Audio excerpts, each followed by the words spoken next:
It is now my privilege to introduce our teacher honoree, Ms. Boone. Inspiring her scholars on so many different levels, she has helped her students grow and develop their own voice. Your exemplary work ethic, caring personality, and pure honesty are all admired qualities that we all look up to.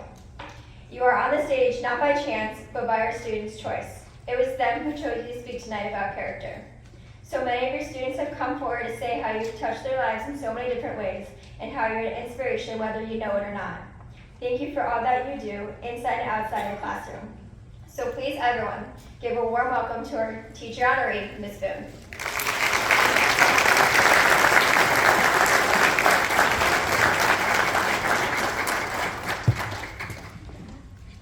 I'd like to thank the members of the National Honor Society for this generous recognition and the invitation to speak at tonight's event. To be honest, a lot of the programs that recognize teachers, Golden Apple or Gilder Lerman's History Teacher of the Year, they require teachers to actually jump through some hoops and hype themselves. So, like write a 500-word essay about your philosophy of education, or have a panel of stodgy doctors of education come in and evaluate your class and your questioning techniques. I don't really want to do any of that. It's all terrible. That sounds like awful and inauthentic.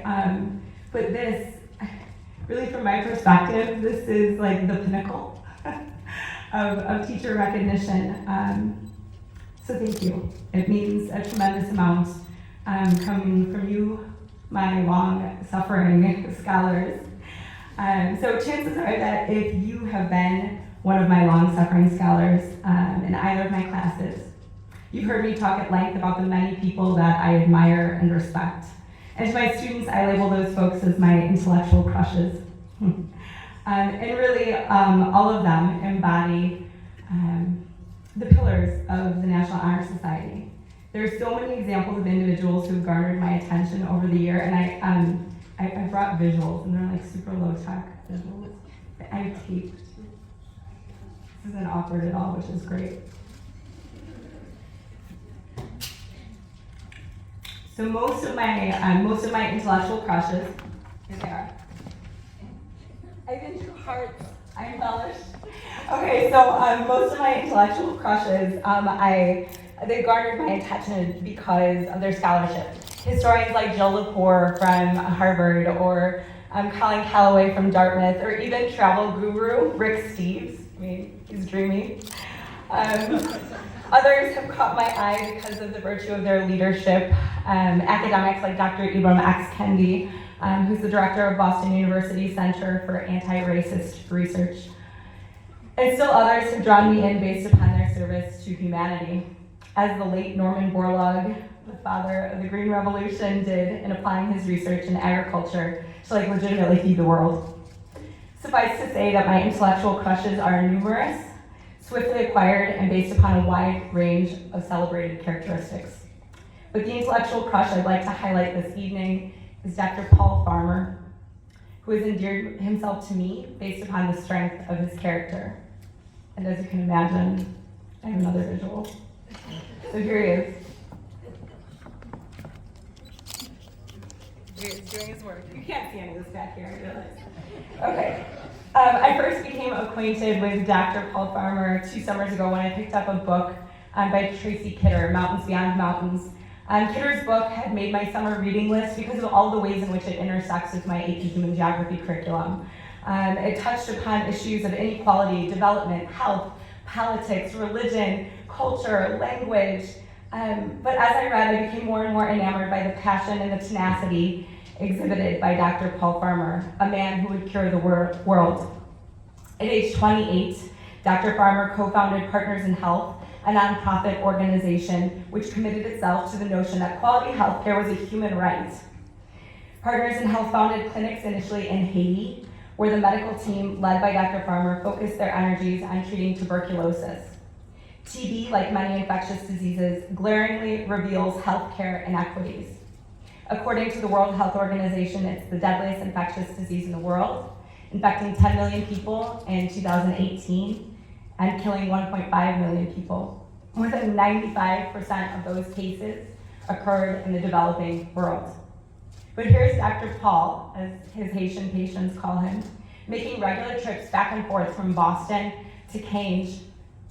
He'd pilfer medical supplies from storerooms at Harvard Medical School, smuggle them into his luggage, get on a flight, fly into Port-au-Prince, and he'd put those supplies to use treating TB patients back at Partners in Health clinics in Cambridge. The World Health Community wrote off Dr. Farmer and his TB patients. They thought the TB patients would be dead. They believed patients too poorly educated to maintain a routine treatment schedule. Big pharmaceutical companies similarly wrote off TB patients in developing countries and ceased researching alternative treatments for TB.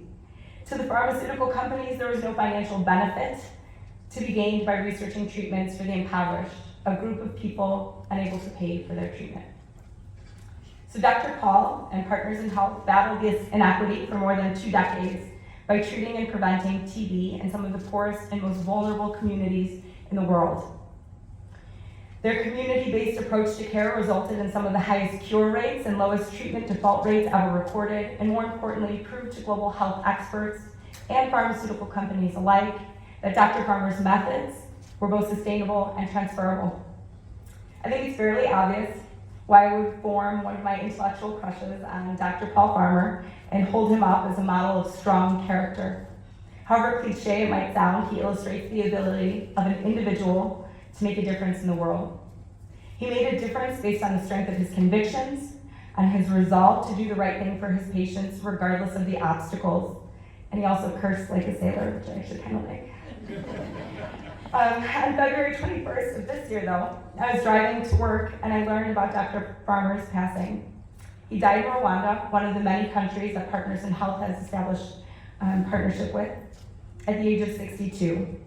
And over the next few days, I found myself drawn to remembrances of his life and of his work.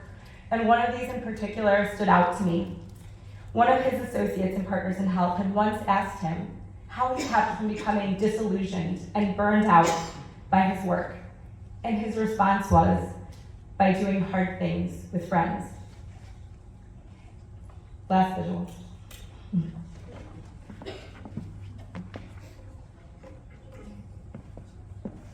So there's Dr. Paul with Archbishop Desmond Tutu doing the hard work with friends. Reading Dr. Farmer's response crystallized a lot of my own thinking about the hard things I do in my life, but more importantly about the hard things that we do here at Shepard. Students take and we teach rigorous curricula.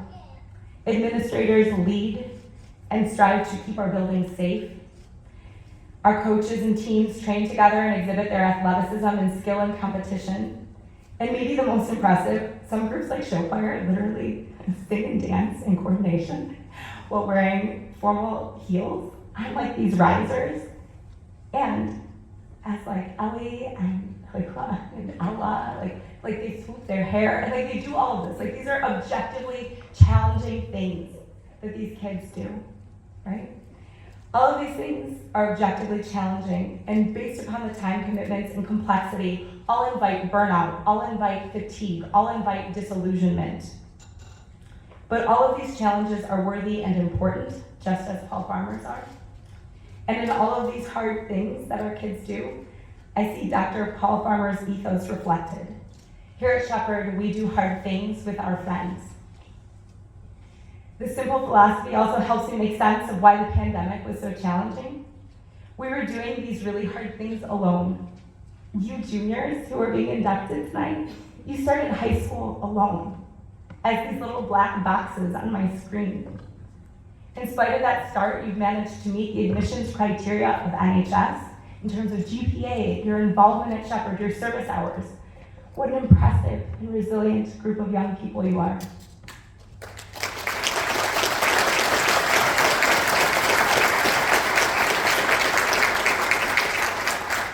As you complete your last year or two here at Shepard and then advance along your post-secondary paths, you will choose to do more difficult things that are worthy of your time and your energy. And difficult is, of course, relative.